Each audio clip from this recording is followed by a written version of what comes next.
പേവിഷബാധ മൂലം സംസ്ഥാനത്ത് മരണങ്ങൾ ആവർത്തിക്കുന്നത് ആശങ്കാജനകമാണെന്നും സർക്കാർ ജനങ്ങളുടെ ജീവൻ വെച്ച് പന്താടുന്നുവെന്നും വുമൺ ഇന്ത്യ മൂവ്മെന്റ് സംസ്ഥാന ജനറൽ സെക്രട്ടറി MI ഇർഷാന. സർക്കാരിന്റെ വിവിധ വകുപ്പുകളുടെ വീഴ്ചയായതിനാൽ സമഗ്ര അന്വേഷണം നടത്തണം. മനുഷ്യജീവന് വില കൽപ്പിക്കാൻ സർക്കാർ തയ്യാറാകണം. കഴിഞ്ഞ 3 മാസത്തിനിടെ സംസ്ഥാനത്ത് 3 കുട്ടികളാണ് പേവിഷബാധ മൂലം മരിച്ചത്. വാക്സിൻ എടുത്തിട്ടും മരണപ്പെടുന്നു എന്നത് വളരെ ഗൗരവകരമായ ഒരു കാര്യമാണ്. 2021 ശേഷം പേവിഷബാധയ്ക്കുള്ള വാക്സിൻ എടുത്ത ശേഷം 22 പേര് മരിച്ചെന്നാണ് ആരോഗ്യ വകുപ്പിന്റെ കണക്കുകളിൽ സൂചിപ്പിക്കുന്നത്. ഈ വർഷം ഇതുവരെ കടിയേറ്റത് 1.5 ലക്ഷത്തോളം പേർക്കാണ്. കഴിഞ്ഞ വർഷം 3.5 ലക്ഷത്തിലധികം പേർക്ക് കടിയേറ്റിട്ടുണ്ട്. അതുമൂലം 26 പേര് മരണപ്പെട്ടു. ഈ വർഷം ഇതുവരെ 14 പേരാണ് മരണപ്പെട്ടിരിക്കുന്നത്. കേരളത്തിൽ കഴിഞ്ഞ 6 വർഷത്തിനിടയിൽ തെരുവ് നായ്ക്കളുടെ കടിയേറ്റ് ആശുപത്രിയിൽ ചികിത്സ തേടിയത് 8 ലക്ഷത്തിലധികം പേരാണ്.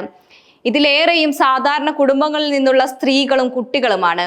2021 ശേഷം മാത്രം തെരുവുനായ ആക്രമണത്തിൽ 100-ലേറെ പേരാണ് മരിച്ചത്. തെരുവുനായകളുടെ ആക്രമണം മൂലമുണ്ടാകുന്ന വാഹന അപകടങ്ങൾ കൂടി പരിഗണിക്കുമ്പോൾ മരണനിരക്ക് ഇനിയും ഉയരും. കൂടാതെ തെരുവുനായ ആക്രമണത്തിൽ വളർത്തുമൃഗങ്ങൾ അടക്കം ജീവനോപാധികൾ നഷ്ടമാവുന്നവരും നിരവധിയാണ്. സംസ്ഥാന സർക്കാർ അടിയന്തരമായി ശ്രദ്ധിക്കേണ്ട ഗുരുതരമായ പ്രശ്നം കൂടിയാണ് തെരുവുനായയുടെ ശല്യം. പേവിഷബാധയ്ക്കുള്ള വാക്സിനുകളുടെ ഗുണനിലവാരം അടിയന്തരമായി പുനഃപരിശോധനയ്ക്ക് വിധേയമാക്കണം. അതിലേറെ ഗൗരവമുള്ളതാണ് തെരുവുനായ്ക്കളുടെ വംശവർധന. ABC പദ്ധതിക്കായി കോടികൾ ചെലവഴിക്കുമ്പോഴും തെരുവുനായ്ക്കളുടെ എണ്ണം ക്രമാതീതമായി വർദ്ധിക്കുകയാണ്. ABC പദ്ധതി ഒരു ഗുണമില്ലാതെ നമ്മുടെ നികുതി പണം പാഴാക്കാൻ മാത്രം സഹായിക്കുന്ന വിധമാണ് ഇപ്പോൾ നടക്കുന്നത്.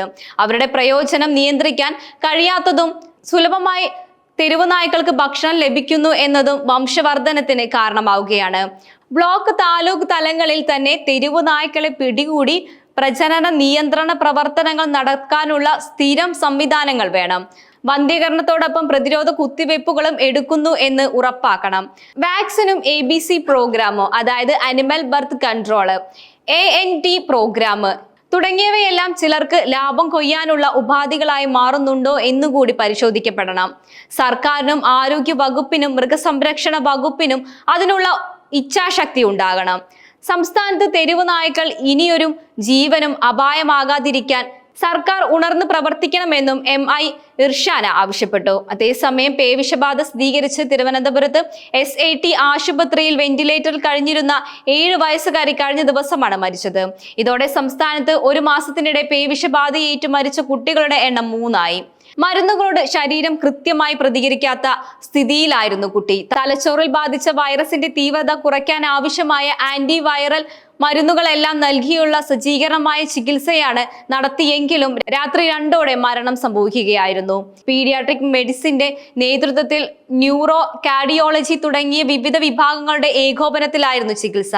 അതേസമയം കുട്ടിയുടെ ചികിത്സയ്ക്ക് ആവശ്യമായ മരുന്നുകൾ SITയുടെ ഇൻഹൌസ് ഡ്രഗ്സ് ബാങ്കിൽ നിന്നും സൗജന്യമായി ലഭിച്ചിരുന്നു. അതേസമയം വാക്സിൻ എടുത്തിട്ടും പേവിഷബാധ ഏൽക്കുന്നത് ആശങ്കയാകുന്ന സാഹചര്യത്തിൽ സംസ്ഥാന വാക്സിൻ കമ്മിറ്റി അടിയന്തര യോഗം ചേരും. നിലവിൽ ഉപയോഗിക്കുന്ന വാക്സിന്റെ നിലവാരത്തിൽ മറ്റെന്തെങ്കിലും സാങ്കേതിക പ്രശ്നങ്ങൾ ഉണ്ടോ എന്ന് കണ്ടെത്താനാണിത്.